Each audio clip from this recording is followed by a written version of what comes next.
اللہ تعالیٰ نے سورہ یوسف جیسی کہانی اور کوئی نہیں سنائی. خود اللہ نے کہا نحن نقص علیک احسن القصص، میرے محبوب آپ کو سب سے خوبصورت کہانی سنو. سب سے خوبصورت کیا ہے؟ یوسف کی کہانی.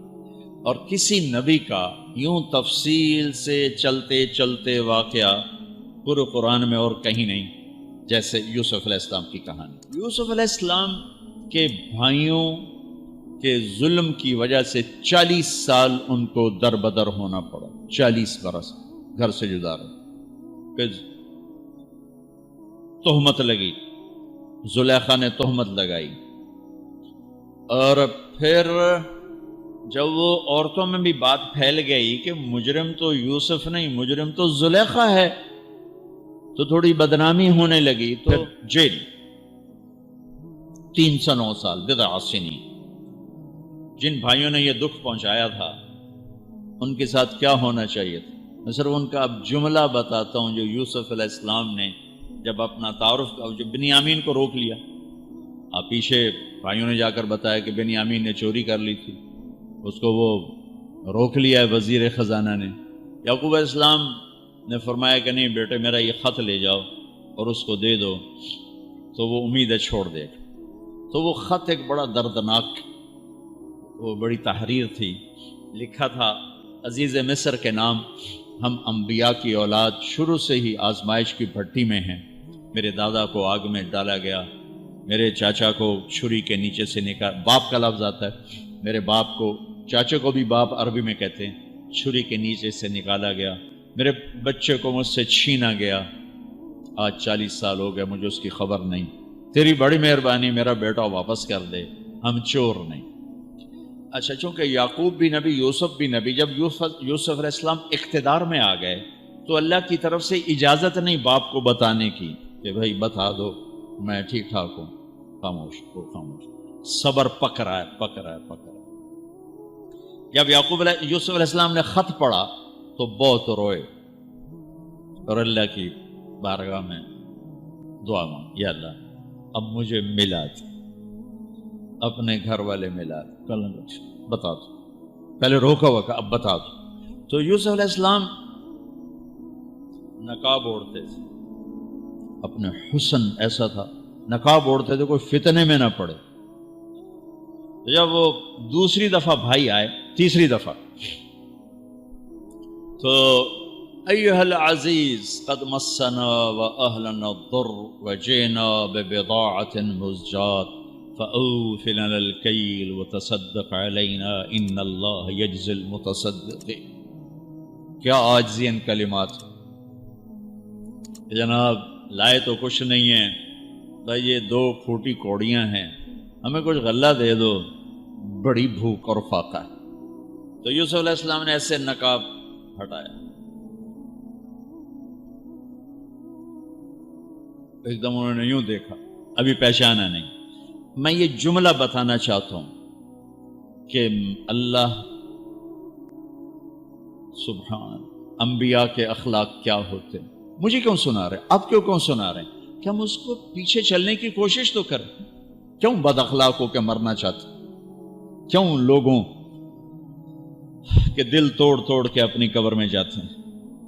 اسے ٹوٹنے دو، اسے اللہ اقبال کی قبر روشن کرے.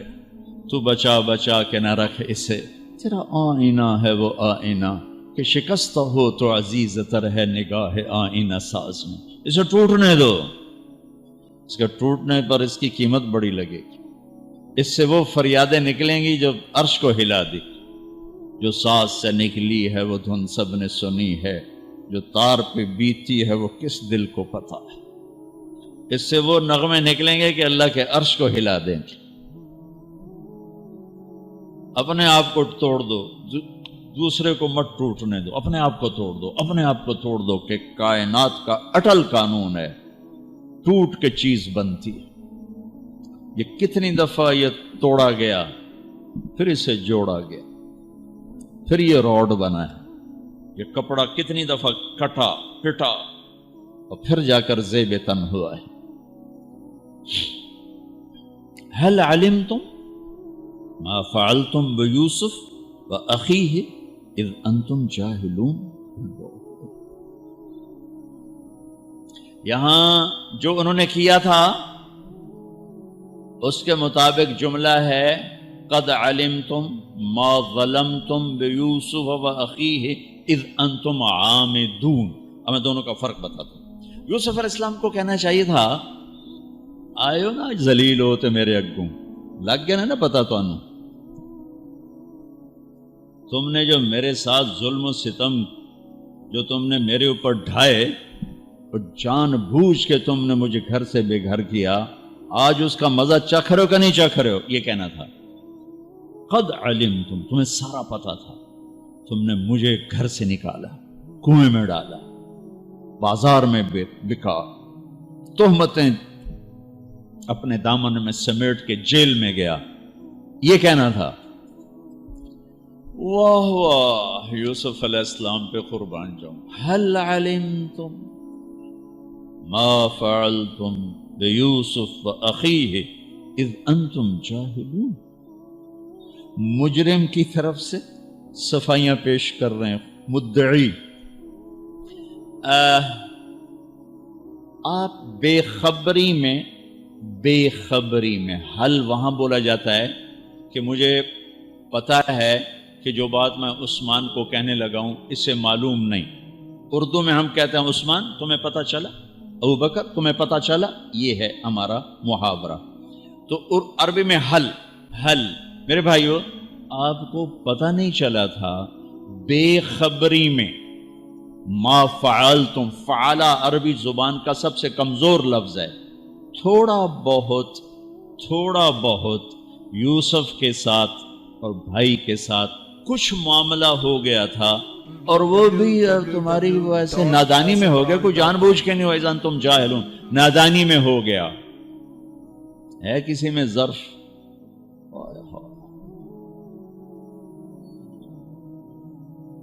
بھائیوں نے ایسے دیکھا. قرآن سارا ہی بڑا خوبصورت ہے, لیکن بعض مقامات پر آ کر انسان کو حیرت میں گم کر دیتے. قرآن سارا ہی خوبصورت. قرآن کی سب سے خوبصورت آیت کون سی ہے؟ وَقِيلَ يَا أَرْضُ ابْلَعِي مَاءَكِ وَيَا سَمَاءُ أَقْلِعِي وَغِيضَ الْمَاءُ وَقُضِيَ الْأَمْرُ وَاسْتَوَتْ عَلَى الْجُودِيِّ وَقِيلَ بُعْدًا لِلْقَوْمِ الظَّالِمِينَ. یہ قرآن کی سب سے خوبصورت آیت. یہ لفظ بھی یہاں اپنی جگہ پہ شاہکار ہے. اِنَّكَ لَأَنْتَ يُوسُف, اِنَّكَ لَأَنْتَ يُوسُف. حیرت, خوف, شک, یقین, ڈرے ہوئے, سہمے ہوئے, آس لگائے ہوئے, خطرے میں گھرے ہوئے, تھوڑا تھوڑا پہچانتے ہوئے, تھوڑا تھوڑا انکار کرتے ہوئے. بے شمار کیفیات کو قرآن نے دو لفظوں میں, اِنَّکَ, شیر حیرت میں ہے, انگلیاں اٹھ رہی ہیں, اِنَّکَ لَأَنْتَ یوسف. پہلے شک پھر یقین, پہلے سوال پھر جواب, پہلے خوف پھر امن, پہلے ڈر پھر اطمینان. اِنَّکَ لَأَنْتَ یوسف. کہیں تو ہمارے خیال میں نہیں, یقیناً آپ یوسف ہو. یوسف تو نہیں, آپ یوسف ہو. میں نہیں ترجمہ کر سکتا, میں محسوس کرتا ہوں کہ وہ کیا اس وقت کیفیت ہوگی. الفاظ نہیں میرے پاس.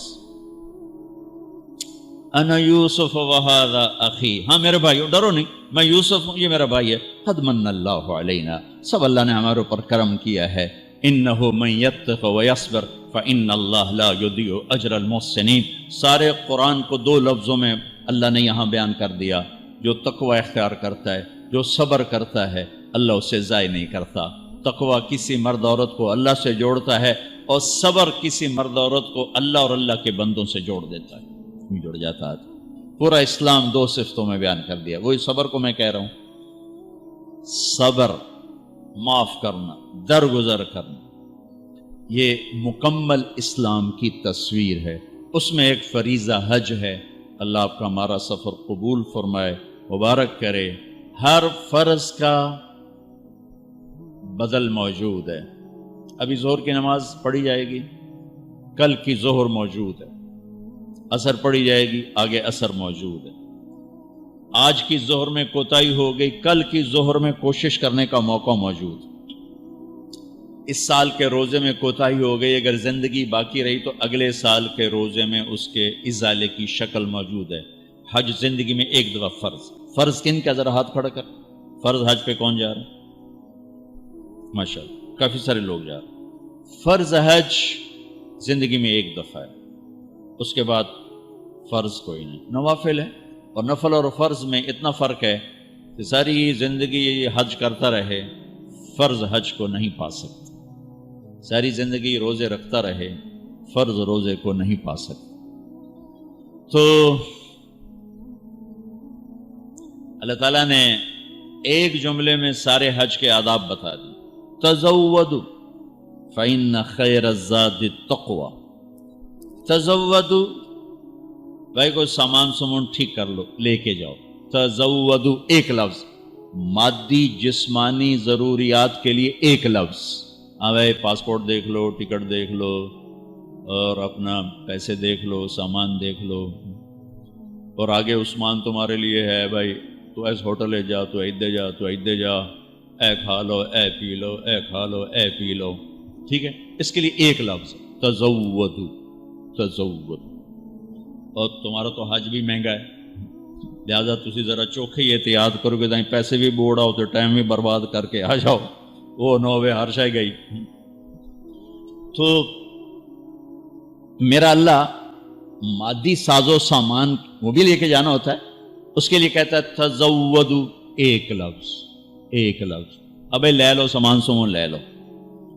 پھر آگے جو اصل حج کا سامان ہے اس کے لیے پورا جملہ بولتا ہے، پورا جملہ کا ایک سامان میں تمہیں اپنی طرف سے بتاتا ہوں، کیا لینا ہے کچھ نہیں بتایا۔ پہلے تو آٹا بھی جاتا تھا، ہماری تائی مرحومہ وہ 67-68 میں حج پر گئیں، قافلہ کٹھا، سارے ذمہ دار کٹھے، سارے خاندان کٹھے، بوریاں آٹے دیاں، بوریاں چاولاں دیاں، پیپے گھیو دے، بری جہاز پہ جانا، پورا ٹرک دا سامان ساڈی تائی دے نال ہوئے۔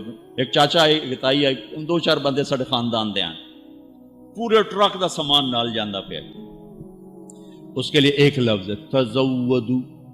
لیکن اللہ نے کچھ نہیں بتا کیا لے کے جانا کیا نہیں لے کے جانا، کہ تم آپ سمجھے کہ ایک سامان میں تمہیں بتا رہا ہوں وہ تمہارے ذہن میں نہیں، لہذا وہ غور سے سنو۔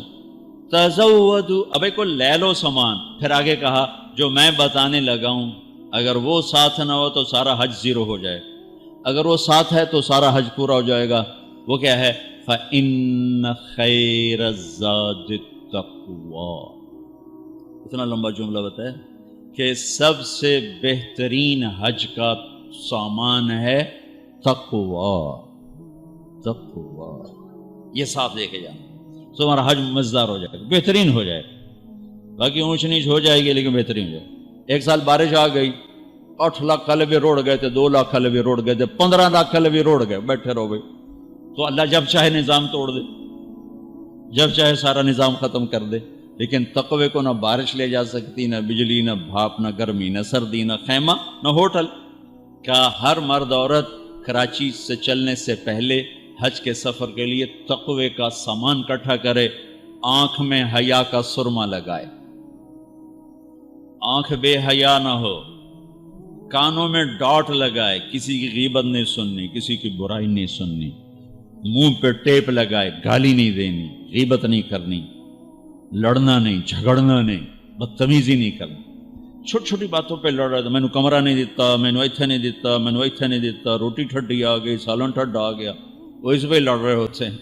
وہ بھول جاتے ہیں ہم تو اللہ رسول کے مہمان ہیں، اور اللہ رسول کی مہمانی میں جو تکلیف آتی وہ تو جنت کا سامان بن رہا ہے۔ آپ کو ایک بات بتاؤں، جتنا بھی یہ تمہیں سکھ پہنچائے گا نا تو اللہ دھکا ضرور لاؤنا ہے، تو جہاں دھکا ہے نا وہاں بیٹھ کے دعا کرنا، اینو گالی نہ کڑے جی، اس سے دعا کرے جی، کتھے ابو بکر سدو، کتھے عثمان سدو، نہیں کہ یا اللہ تیری طرف سے حال آیا ہے، یا اللہ یہ تیرے سامنے ہماری یہ عرضی، یہ درخواست، یہ درخواست، یہ درخواست، میرے رب کی قسم وہ دعا کی قبولیت کا وقت ہوتا۔